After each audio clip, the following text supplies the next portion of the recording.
Good morning. Good morning.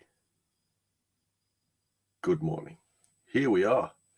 Well, let's do this. Let's have a chat. Let's have a chat about Fridays. First of all, let's get it out of the way. Say it with me, everybody. Friday is the most important day of next week. There you go. We need to know that. We need to know that. We need to say that. We need to get that out of the way because it's true. So there you go. It's absolutely true.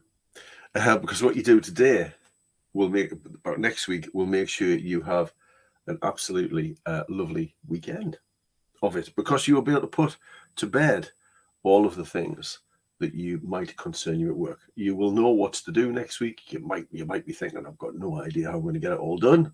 Well, I accept that, but you will have controlled it. And as we know from good old David Allen, control it or it will control you. Anyway, how are you doing? Do you know what? I've had a bit of a reawakening this morning, I suppose. You know, sometimes I don't know, and I've probably said this before.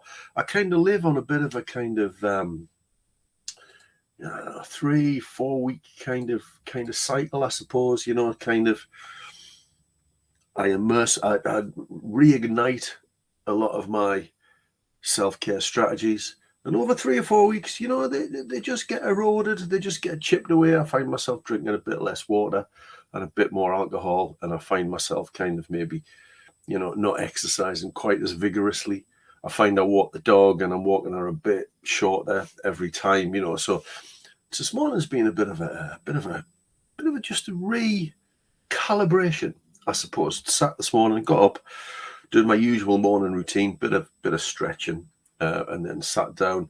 I don't recommend going on your phone first because this happens. I normally read first, but I often go on my phone first to do Wordle, and that's often the only thing I do. But then something popped up on my phone, and I started looking at some apps, some habit tracking apps, and there was a great offer. There was a great offer on it. Let me tell you what it was, because you might be able to find it. Or maybe it just pops up for sad people like me. I don't know. So it was called the Growth Bundle. So you maybe Google it, and it was a whole bunch of kind of well-being apps that are free for a year now. And then after that, it's going to be like 119 quid a year or something. Well, I'm not paying that. I'll use it for a year and find another bargain. I know that's not fair, but anyway, they've done the offer, so that's what I'm going to do. And one of them was a habit tracker thing, and that just got me thinking, right, well, what do I want to do every day? What do I want to do every day? What would my goals be? And some of the things I've popped in there, things that I will routinely do, because I do them anyway. Go on my Shakti mat, do the yoga thing, whatever. And then other things, the things I've added in, you know, like I really need to get my Obsidian Vault in order. That's a long story. That's something for another podcasty type area. It's just where I store all my notes and link my notes.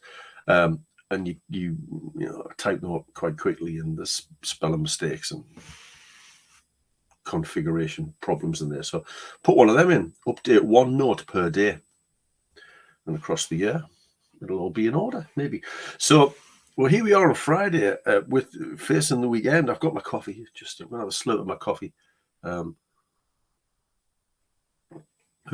on the Huberman podcast, says that we should not drink coffee when we first get up, because that leads to the caffeine crash at 2 o'clock. What he says is we should drink coffee about an hour and a half after we get up, because then the caffeine crash happens at about 3-4 o'clock when we're starting to come out of our afternoon dip. Interesting. Did try it, seemed to work all right, but I can't resist that first morning cup of coffee while I read my book. Don't know, maybe we should think of that. Maybe we should consider that.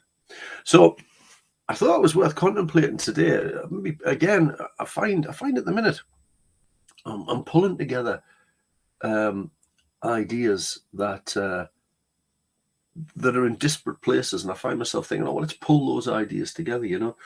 But one thing that I mention from time to time is weekends, and weekends are very important.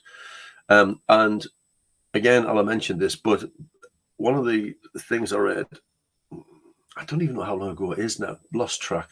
It's a good while back, 6 months, might be even longer, I can't remember, was that actually how we undertake our weekends is actually stressful and problematic, because we try to do too much. And I don't know if that resonates with you. It certainly resonates with me to an extent. And I think it resonates with me in terms of sometimes what I see people doing. I say that without judgment, because I think we're all trapped in this world that we live in, unable to kind of see the wood for the trees sometimes, and we just keep on keeping on, don't we? We just keep going. We just keep going, sometimes to our detriment, because we don't stop often enough and take stock, like I've done this morning. There's a random link I didn't see popping into my head, but like I've done this morning, I stopped, didn't read for quite as long, because I stopped and I took stock of where I was at and what I was doing. I think sometimes we need to do that. So sometimes how we go about our weekends, which should be restful and therapeutic, and a lot of the things we do are restful and therapeutic. Just the article was saying we just try and do too many of them, because there are some things that we need to try and do, with our weekends, that I think are very important. So just looking at my notes, I made notes today. Whoa, radical. I see the weekend not as recovering from last week, but as recovering and preparing for next week. And that was a massive mind shift in my head, because it's interesting, isn't it? The very thing that causes us problems on a Monday morning is the fact that on a weekend we do things like, maybe we drink a little more alcohol, maybe we are a bit more indulgent with the food, maybe we kind of sleep in, or maybe even we stop up late and sleep in on a Sunday morning, that kind of thing. We disrupt our sleep pattern. Wonder then why we can't get to sleep on a Sunday night, or we have a few cheeky wines or beers so we can get to sleep, and then we wake up on Monday morning feeling a bit crap, quite frankly, and we're like, well, great start to the week here, and believe me, been there many times, I know that feeling. So I think we need to kind of think about what we do with our weekends, and there are a few things that we need to consider. Let's deal with sleep first, because we've mentioned it. Matthew Walker is very clear about the best sort of sleep pattern to have, and he says you should routinely sleep, go to bed at the same time, and get up at the same time, day in, day out, 7 days a week, 365 days a year. Because to not do that disrupts your sleep pattern to the point where you get that Sunday night problem of trying to get to sleep, and then you're tired on Monday morning. So we get that problem. He says you can't catch up lost sleep, so we need to be aiming for that kind of 8 hours every night. And he recommends 10 till 10:30 on an evening to 6:30 the following morning. Some of you might be night owl type people. Some of you might have to think about how you manage that into your schedule. But if you can't do 10:30 till 6:30, he says you have to find a way to do the same time, day in, day out. So that's the first kind of takeaway here is, if you're finding you wake up on a morning and you're sluggish, or you wake up on a Monday morning and you're not ready for the week, you don't feel ready for the week in a rested kind of way, have a look at your sleep pattern and see what's going on there, and the second thing I suppose that I would mention is the two things I was talking yesterday about, the gears metaphor, Kubitschek and Cochran's gears metaphor that I mentioned a lot, and it really seemed to resonate with some people in the online training thing that I was doing for one of the local councils here. So it really seemed to resonate with some people. And one of the things that I'm very clear about saying in that is there are two things we need, two things that the research routinely shows generates happiness, contentedness, settledness, whatever you want to call it. There are two things that do that for us. One is time alone, and the other is time being connected to other people. So we have to spend time alone. We have to spend time just quietly, without the noise of the world going on around us. You don't have to meditate. You don't have to do anything kind of outlandish like that. You don't have to do anything like that particularly, although meditation is great. You could just quietly sit and read. You could just quietly sit and contemplate. You could quietly sit and just, think about what you're doing tomorrow, whatever. But it's the aloneness with your thoughts that is really positive for us, Now, obviously, loneliness is not a good thing, and we have a bit of a loneliness epidemic, don't we? My social work career was with working with older people. We have a lot of lonely older people. We have a lot of lonely, younger adults and what have you. So, I'm not saying be lonely. I'm saying just spend some time, a small amount of time on your own, because the happiness, contentedness, settledness thing comes from that, plus connectedness, plus being connected to people. And I think, I was listening to an audio book this morning about developing a second brain. There's a whole thing that refers back to the obsidian thing I talked about before, about collating notes and that kind of thing. But he was saying in there, be careful what you consume. And he was thinking about kind of the things you read, so you make notes of them. But I was thinking that's so true on so many levels. Careful what you consume, as in eat. Careful what you consume, as in the media, but also careful what you consume in terms of the people you connect with and how they influence you, what they tell you, the messages that they send you.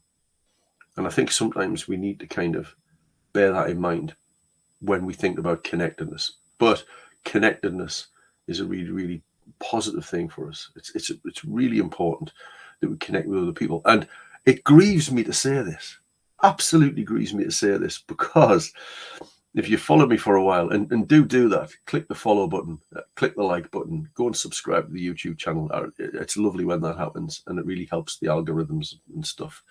I really hate that I'm going to say this, because as you will know, I've really loved working from home. I still love working from home. I enjoy that, and I know it's a luxury, that many people don't get, or a thing that's not good for everybody. But I love it. But I have to say, when I go into the office and just sit and chat with people, not necessarily sit down and work alongside them, because I find that distracting, but just to touch base with them and have a quick 5-minute chat and just sit in the cafe with them or whatever, it's really good. It's really nice. And I can't believe I'm saying that. But there you go. It's true. And the research evidence kind of bears that out. So this weekend, we're recovering, preparing for next week. We're going to try and maintain our sleep hygiene. We're going to try and spend some time on our own.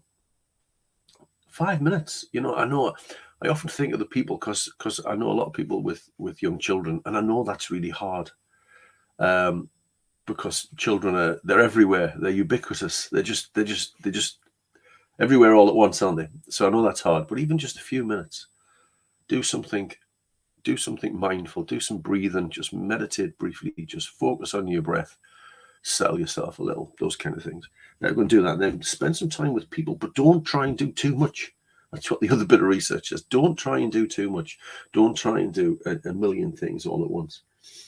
And the other things that are really important in terms of preparation, because remember, I was talking about this a couple of weeks back, wasn't I?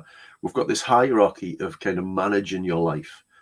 And we try and manage our task and time first, when what we should try and do is manage our energy first. But actually, before we manage our energy, we should also manage our response to stress. How do we respond to a stressful event occurring to us, taking place? And there's some stuff that I talk about, that Shakti mats, cold water therapy, meditation, all those kind of things. But it's the energy one I'm focusing on here, because the two things that give us energy on top of sleep are what we eat and how active we are.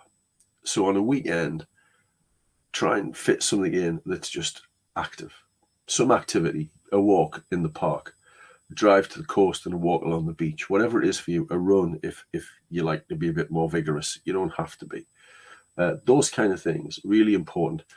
And I would argue, on a weekend, when you've got a bit more time, and you can get the kids involved in this, can't you? You can get the kids involved in this, you can do that. So even people with young children can do this, and I know lots of you do. Get out for an extended period of time, a couple of hours maybe, if you can afford that time. Get out for that length of time. And then the other thing is nutrition. I'm not going to argue with you about what to eat and drink on a weekend, because, if you want to kick back, I kick back on the weekend. It's the way it is. Don't mind doing that. It's all right. But the thing from a nutrition point of view is what we do here in our house. Sometimes, maybe 50% of the time, I don't know. But we know it really works, and we're trying to do it much more.